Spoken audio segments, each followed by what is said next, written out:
Bismillahirrahmanirrahim. Assalamualaikum warahmatullahi wabarakatuh.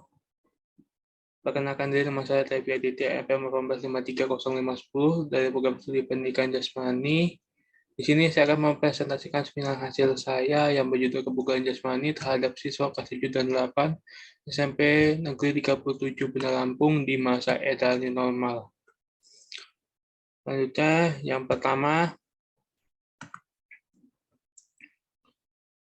satu pendahuluan. Latar belakang.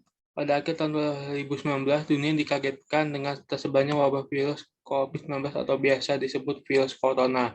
Wabah virus ini pertama kali muncul dari kota Wuhan, Cina. Sifat dari virus ini yang cepat menyebar hampir ke seluruh dunia, termasuk Indonesia.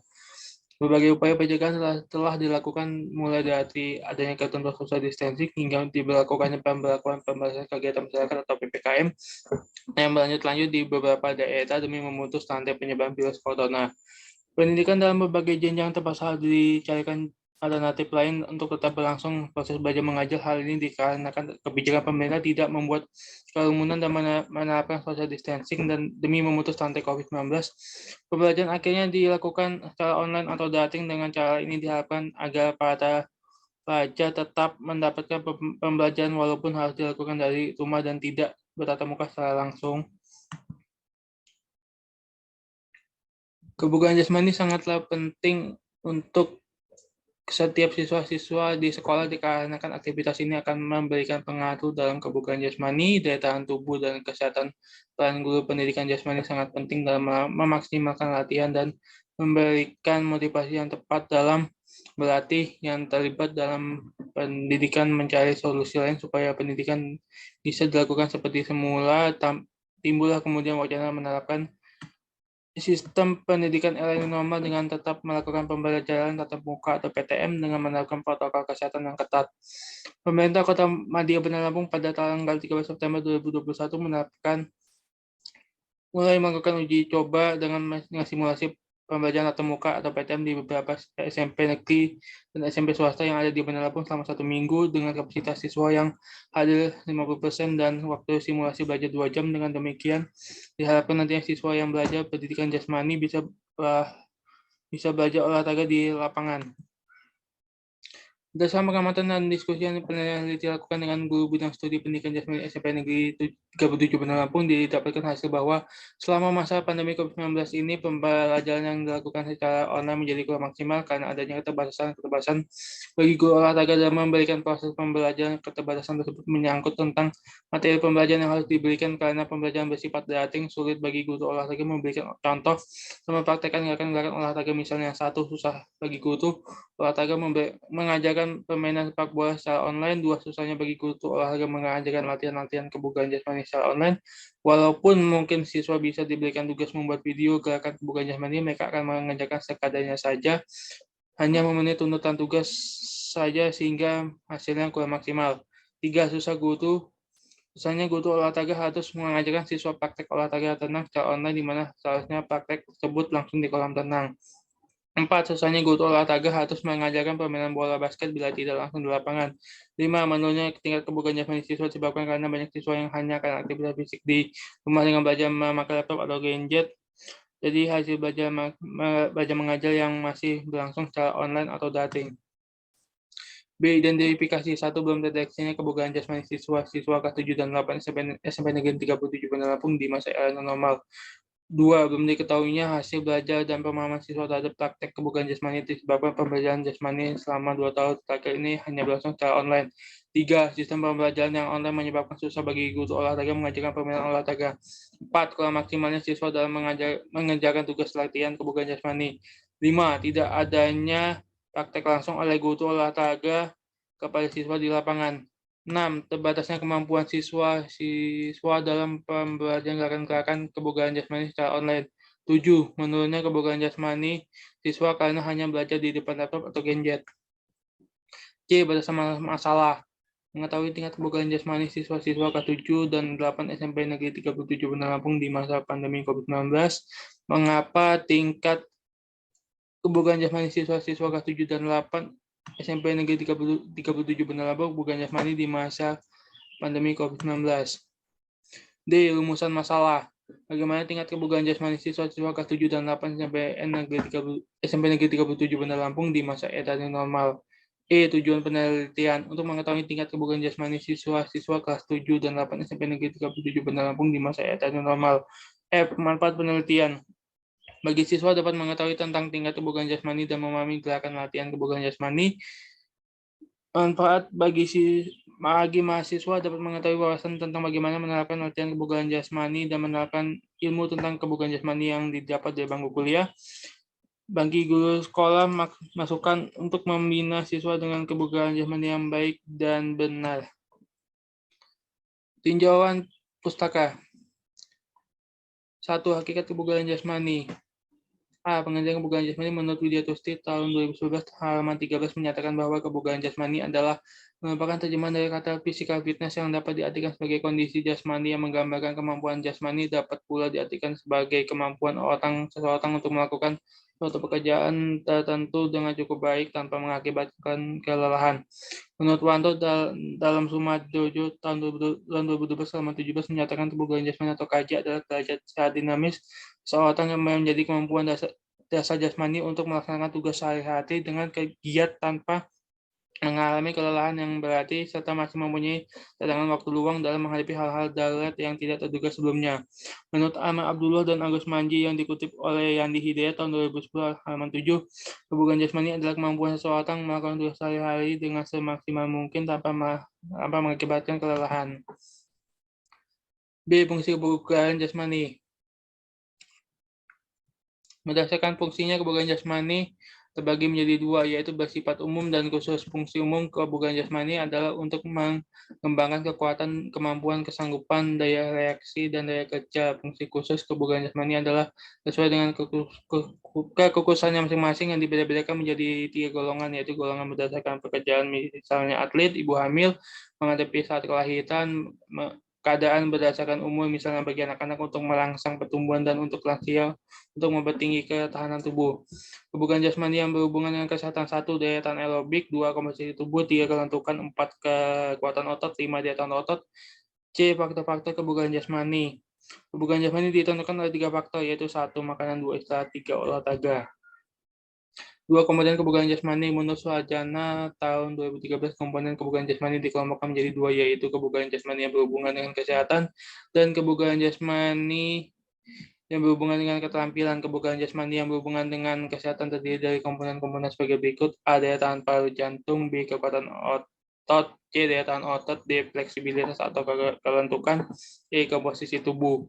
Sedangkan kebugaran jasmani yang meliputi keterampilan menurut Nesya Irsanti tahun 2019 yaitu A. Kecepatan, B. Daya ledak, C. Keseimbangan, D. Kelincahan, D. Koordinasi.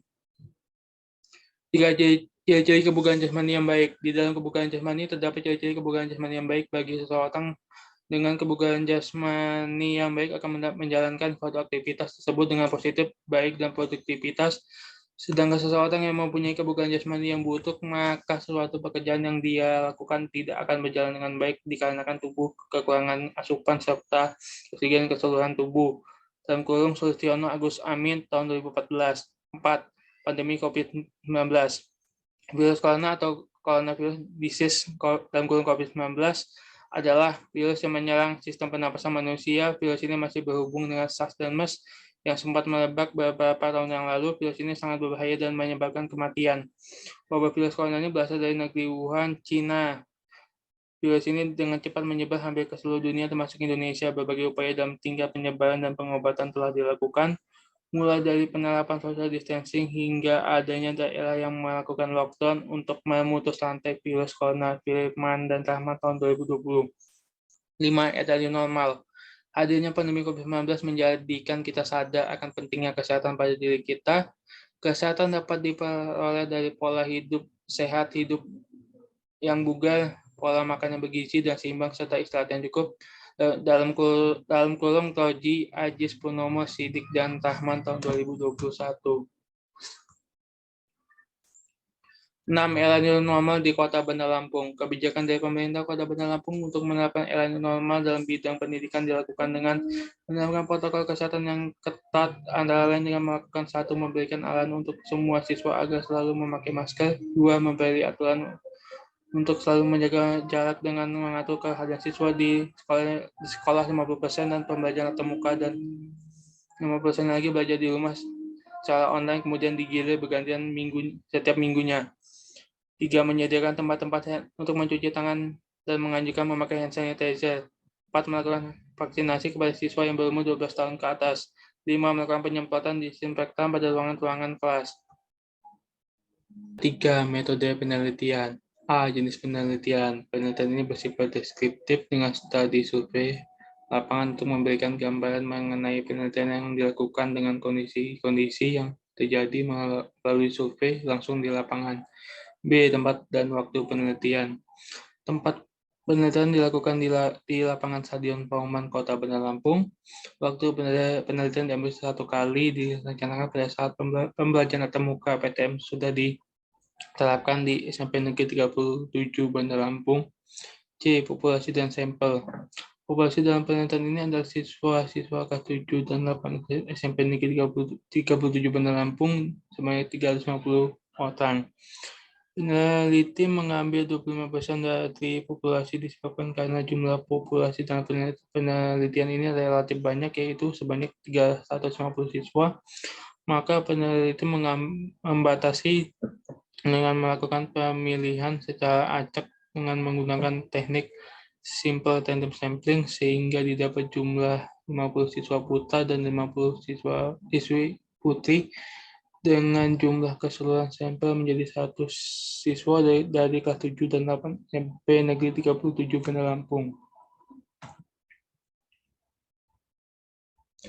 D. Instrumen penelitian dan teknik pengumpulan data. Remaja rentang usia 13 sampai 15 tahun dari Departemen Pendidikan Nasional 1 tahun 2020 merupakan rangkaian tes, yaitu 1. Tes lari 50 meter, 2. Tes angkat tubuh pull up, 3. Tes baring duduk sit up, 4. Tes loncat tegak vertikal jump, 5. Lari menengah 1000 meter putra dan 800 meter putri. E. Petunjuk umum. 1. Peserta. Tes ini memerlukan banyak tenaga, oleh sebab itu peserta benar-benar dalam keadaan sehat dan siap untuk melaksanakan tes. Diharapkan peserta sudah makan sedikitnya 2 jam sebelum melakukan tes. Disarankan memakai pakaian olahraga dan bersepatu olahraga. Hendaknya mengerti dan memahami cara melaksanakan tes. Sebelum tes dimulai, peserta diharapkan melakukan pemasangan warning up terlebih dahulu. Jika tidak dapat melakukan satu jenis tes, maka dinyatakan tidak mendapatkan nilai.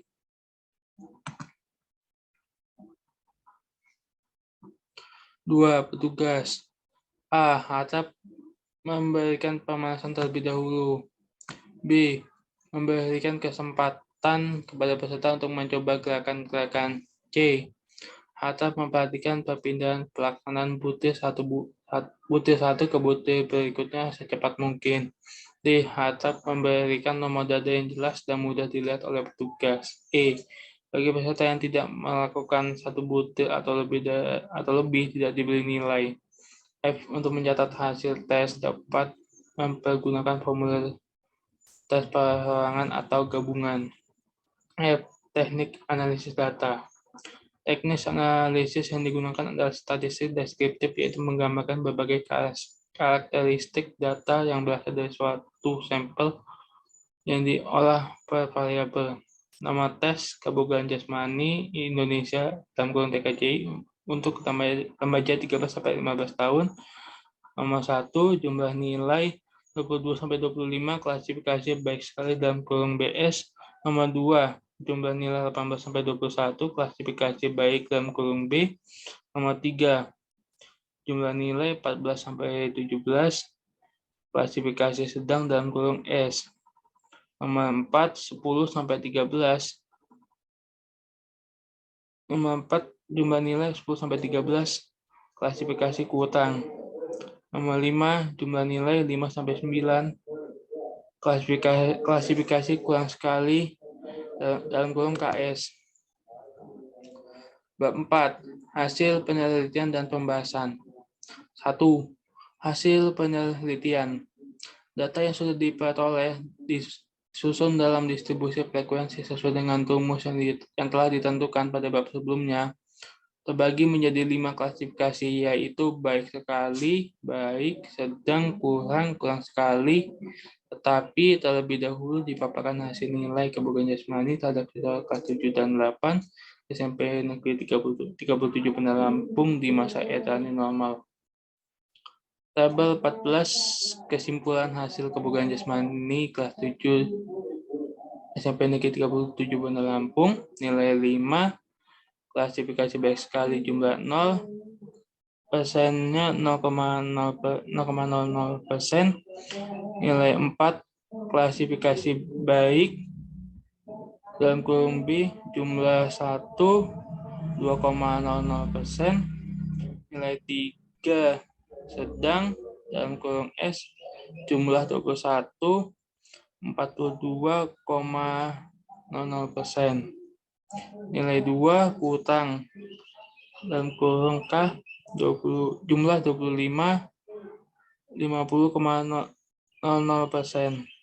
Nilai 1 kurang sekali jumlah 3, 6,00.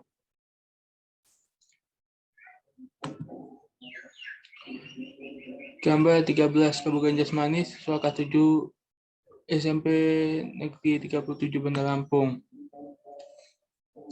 Dari data tersebut didapatkan bahwa siswa kelas 7 yang mempunyai kebugaran jasmani dengan nilai klasifikasi baik sekali sebanyak 0%, sebanyak 1 orang siswa 22% mempunyai nilai klasifikasi baik, sebanyak 21 orang siswa 42% mempunyai nilai klasifikasi sedang, sebanyak 25 orang siswa 50% mempunyai nilai klasifikasi kurang, dan sisanya sebanyak 3 orang siswa 6% mempunyai nilai klasifikasi kurang sekali.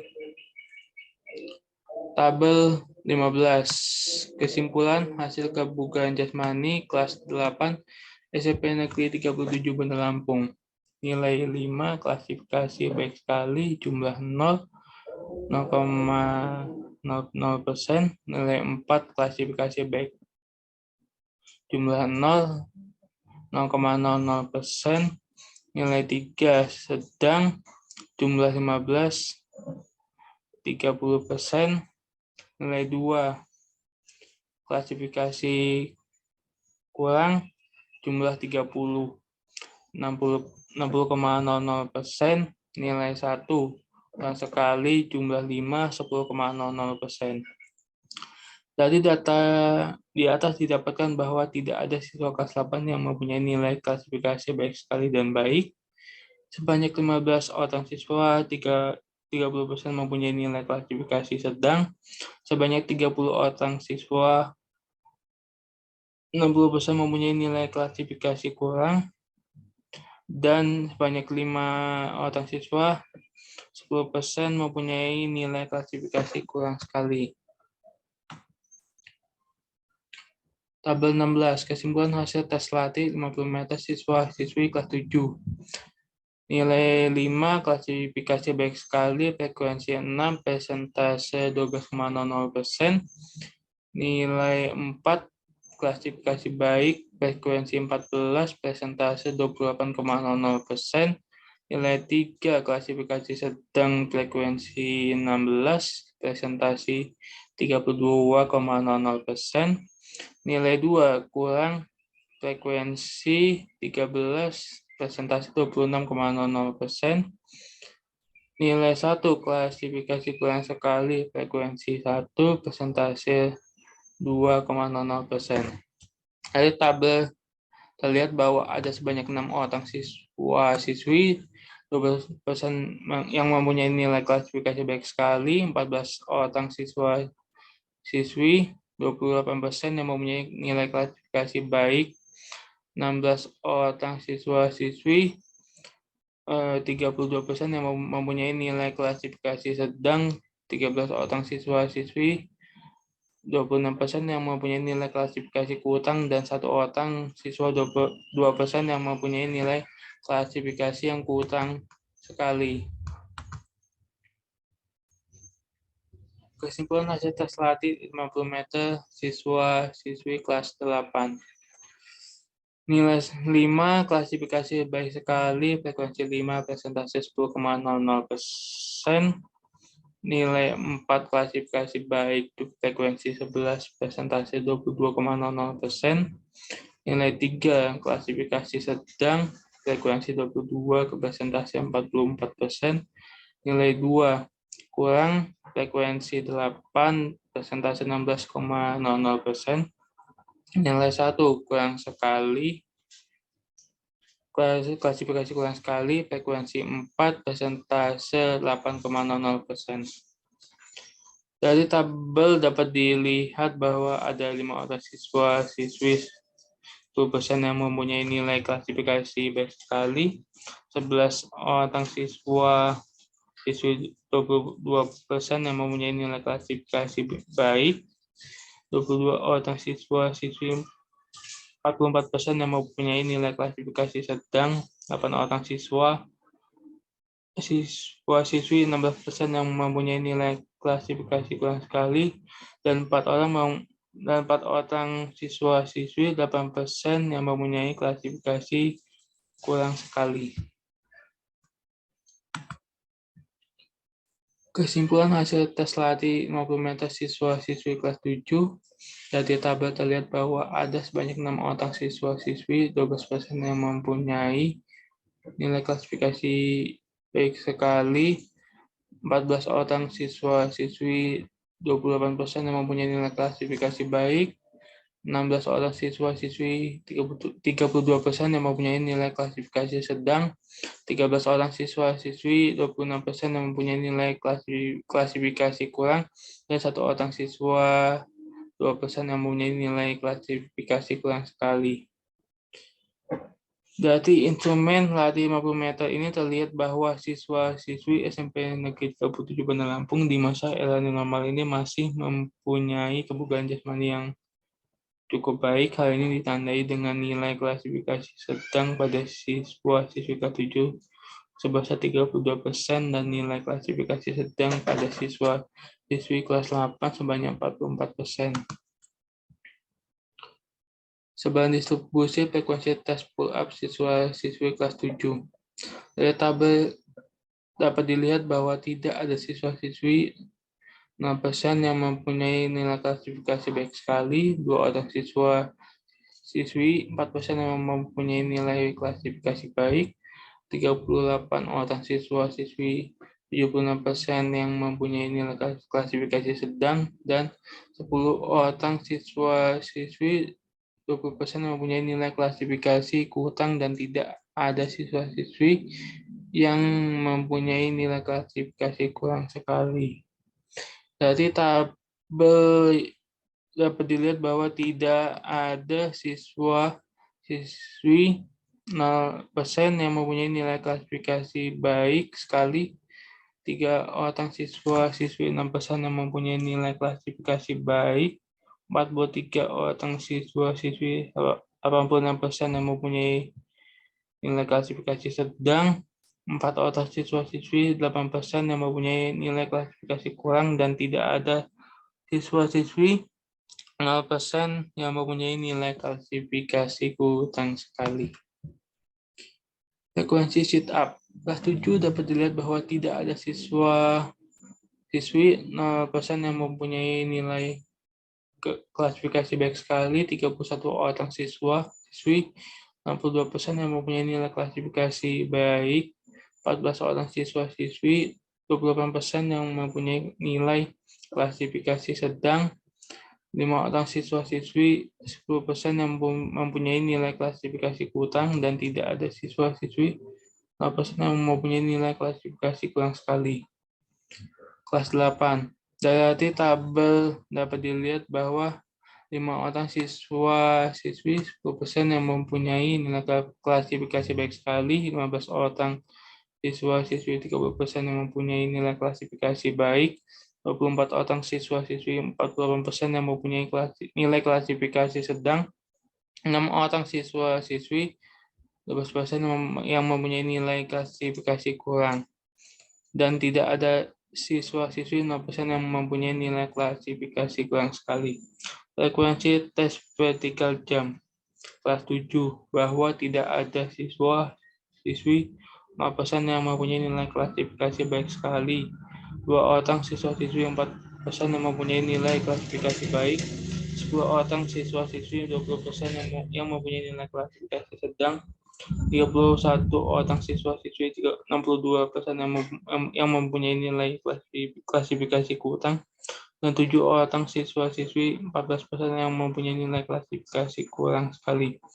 Kelas 8 dapat dilihat bahwa tidak ada siswa-siswi 0% yang mempunyai nilai klasifikasi baik sekali, 2 orang siswa-siswi 4% yang mempunyai nilai klasifikasi baik, 3 orang siswi 6% yang mempunyai nilai klasifikasi sedang, 36 orang siswa-siswi 72% yang mempunyai nilai klasifikasi kurang, dan 9 orang siswa-siswi yang mempunyai nilai klasifikasi kurang sekali.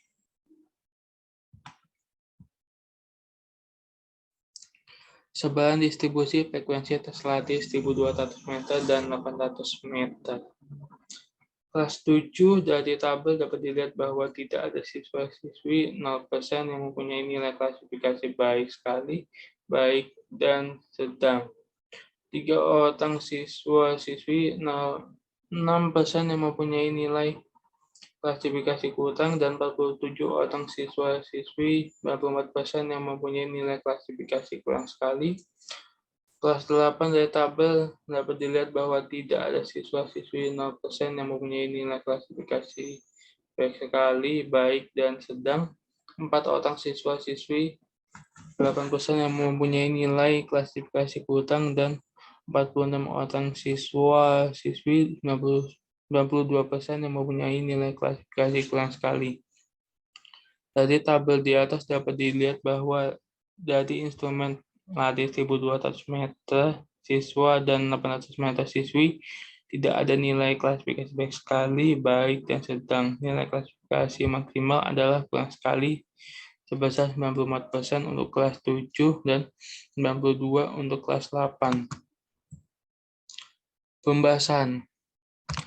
Berdasarkan hasil penelitian, diperoleh hasil secara keseluruhan antara siswa-siswi kelas 7 dan siswa-siswi kelas 8 berbeda. Jadi berdasarkan hasil tes dapat dinyatakan bahwa kebugaran jasmani siswa-siswi SMP Negeri 37 Bandar Lampung kelas 7 dan 8 di masa etapa normal ini berada pada nilai klasifikasi kurang. Hal ini secara keseluruhan menunjukkan bahwa tingkat kebugaran jasmani siswa-siswi SMP Negeri 37 Bandar Lampung masih belum optimal. Faktor-faktor yang mempengaruhi 1. Pandemi COVID-19. 2.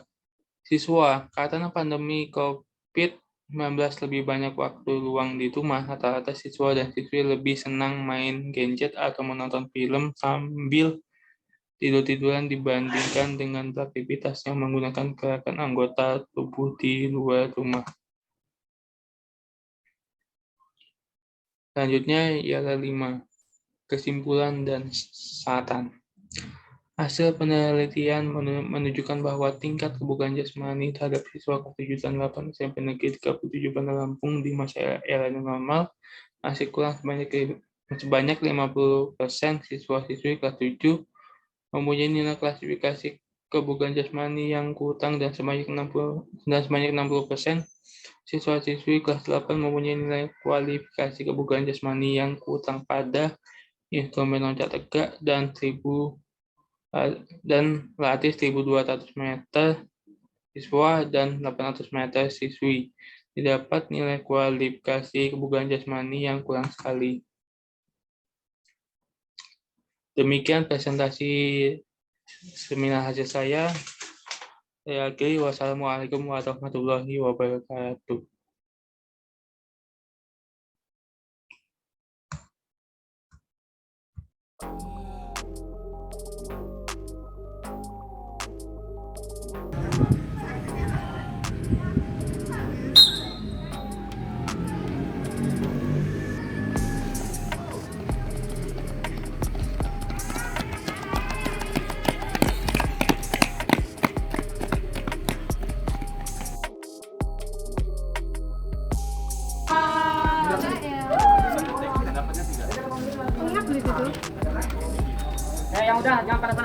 Udah. Ya udah kasih. Udah jangan panas-panas. Udah.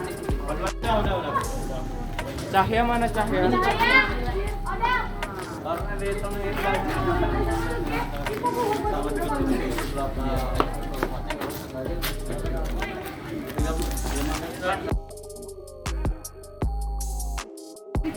Ini lagi di perbaikan.